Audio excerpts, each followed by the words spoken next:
muketho mogore piny.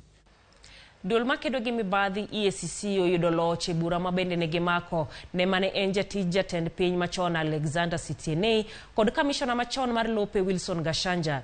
Doho mayalo buche mag aluora Nakuru nochiko ni achije ariyogo nyaka duok lowo maheo eka 2 ne piny owacho.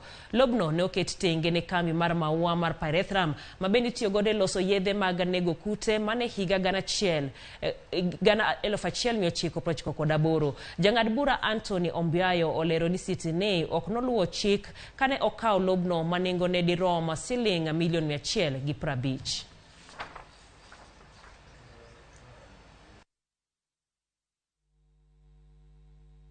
The title deed held by the said Alexander Sitienei was declared null and void, and therefore the same is supposed to be referred to the government, and the beneficiary here, the major beneficiary here is the Mwananchi or the public, the members of public, because this property now is going to be used by the public.